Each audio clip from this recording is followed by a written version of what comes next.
Merci Monsieur le Président, bonjour à tous. Je vais vous présenter aujourd'hui les résultats préliminaires de notre étude. À l'heure actuelle, la consultation post-chirurgie filtrante à J1 est jugée comme indispensable par nos pairs et dans la littérature, notamment pour vérifier que la pression intraoculaire est basse, que la chambre antérieure est formée et qu'il n'y a pas de Seidel. Or, quelles sont les prises en charge urgentes à J1 d'une chirurgie filtrante? Essentiellement l'hypertonie intraoculaire, dont souvent la cause est retrouvée à l'examen, mais sa prise en charge est urgente uniquement lorsqu'elle est majeure et elle est souvent symptomatique, avec une douleur, une baisse d'acuité visuelle.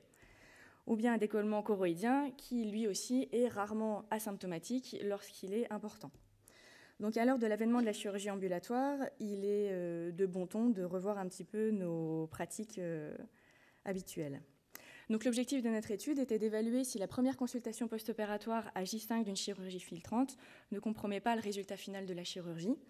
Nous avons décrit la fréquence des complications post-opératoires et les résultats tensionnels à J5 et 3 semaines d'une chirurgie filtrante et relevé les modifications thérapeutiques éventuelles réalisées à ces deux termes ou plus prématurément si le patient a reconsulté avant de son plein gré.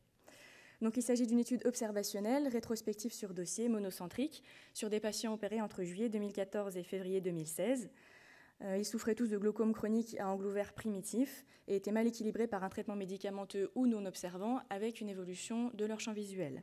Nous avons exclu toute complication péropératoire, glaucome secondaire, antécédent de chirurgie ophtalmologique et les patients bien évidemment non éligibles à une prise en charge ambulatoire. Tous les patients ont été opérés sous anesthésie générale ou loco-régionale par une technique classique de trabéculectomie pour le groupe 1 et de sclérectomie profonde non perforante pour le groupe 2, plus ou moins associée à une chirurgie de cataracte, et toujours avec une application de mitomycine pendant 1 minute 30, par un même opérateur expérimenté. À J1, tous les patients étaient recontactés par une infirmière avec un questionnaire standardisé et cette infirmière réorientait les patients vers une consultation précoce si elle le jugeait nécessaire par les réponses du patient. À J5 et à 3 semaines, on relevait une tension intraoculaire mesurée à l'aplanation, une acuité visuelle, un examen à la lampe à fente et au fond d'œil, et nous avons relevé d'éventuelles modifications thérapeutiques. Nos deux populations, pour plus de lisibilité, on a séparé la trabéculectomie de la sclérectomie profonde non perforante. Nos groupes étaient comparables, mais à savoir qu'on ne les compare pas entre eux, c'est simplement pour plus de lisibilité, car les résultats sont parfois différents entre ces deux chirurgies. C'est pourquoi, par exemple, nos pressions intraoculaires préopératoires sont un petit peu différentes dans les deux groupes, mais c'est simplement pour plus de lisibilité qu'on les a séparés. La moyenne d'âge est de 68,7 ans dans le groupe trabéculectomie et 71 dans le groupe sclérectomie profondément perforante. Et nous avons inclus 56 patients dans le groupe 1 et 57 dans le groupe 2. Au niveau des résultats, notre pression intraoculaire à J5 dans le groupe trabéculectomie était de 13 mm de mercure et à 3 semaines était toujours stable à 13 mm de mercure. 36% des patients ont eu une modification thérapeutique à J5 et 19,6% à 3 semaines, dont 45% avaient déjà eu une modification à J5. Donc c'est en grande partie les mêmes patients qu'on a remodifiés à J21. Et dans le groupe sclérectomie profondément perforante, la PIO à J5 était en moyenne de 9 mm de mercure, à 12 à J21. Et seulement 10,5% des patients ont eu une modification à J5 et 8,7% à J21, dont 20% avaient déjà eu une modification précédemment. On a pris un critère de réussite à J21 pour une tension intraoculaire inférieure à 21 mm de mercure sans traitement. Et donc dans le groupe 1, on a 96% de réussite et dans le groupe 2, 98,1%. Les principales complications relevées dans notre étude sont une tension intraoculaire trop élevée, un décollement choroïdien qui était souvent minime mais périphérique, une hémorragie intravitréenne et dans quelques cas un IPhéma qui, dans la plupart du temps dans la littérature, n'est pas considéré réellement comme une grosse complication étant donné qu'il est résolutif sans traitement dans la plupart des cas en moins de 15 jours. Au niveau des modifications thérapeutiques, dans le groupe trabéculectomie, on voit que parmi les 36% des patients qui ont consulté à J5, 85% ont bénéficié d'une liste de sutures et 10% ont eu simplement une modification médicamenteuse de leur traitement avec ajout d'atropine, d'hexafru ou midriaticum, bien souvent pour un petit IPhéma ou un décollement choroïdien. À 3 semaines, de nouveau, on a une grande majorité de reprises pour liste de sutures parmi les patients ayant une modification thérapeutique et une modification médicamenteuse. Dans le groupe sclérectomie profondément perforante, à J5, parmi les 10% de patients qui ont eu une modification thérapeutique, plus de la moitié ont bénéficié d'une gonioponcture et le reste d'une modification uniquement médicamenteuse.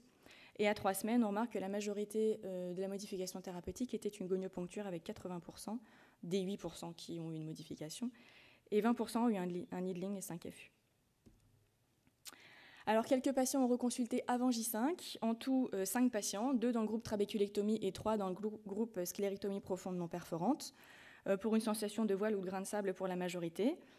3 sur les 5 seulement ont eu une modification uniquement médicamenteuse, et on voit qu'à terme, à J21, ça n'a pas compromis le pronostic tensionnel. Donc tout ceci pour dire que seulement 3,6% des patients du groupe trabéculectomie ont reconsulté avant J5 et 5,3% des sclérectomies profondes non perforantes avant J5. Dans le groupe sclérectomie, à noter qu'on a modifié uniquement le traitement de 1 patient sur 3. Donc la référence en matière de suivi post-opératoire de chirurgie du glaucome est jusqu'alors de contrôler les patients à J1.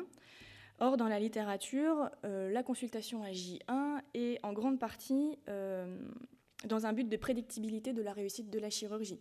On va mesurer la pression à J1, et si cette pression est basse, on va pouvoir dire qu'a priori notre chirurgie est réussie et qu'on aura une bonne tension à 6 mois ou 1 an. Mais est-ce que c'est un critère suffisant de recontrôle au vu du faible taux de complications gérable à J1 même? On peut se poser la question. De même, la définition de la réussite d'une chirurgie de glaucome n'est pas consensuelle dans la littérature. Certains auteurs prennent une tension à 15, à 18, à 21, avec ou sans traitement.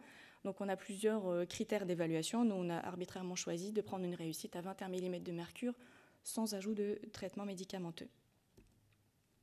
Avec l'avènement de la chirurgie ambulatoire, nos pratiques usuelles doivent être revisitées, comme il l'a été fait pour la chirurgie de la cataracte il y a déjà quelques années.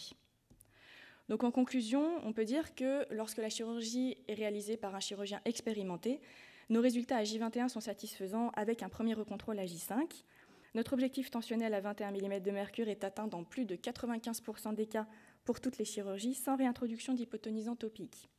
Le taux de complication est comparable à la littérature et la prise en charge à J5 de ces complications ne compromet pas le pronostic tensionnel, au moins jusqu'à J21. La satisfaction des patients est à prendre en compte également lorsqu'on a une prise en charge ambulatoire.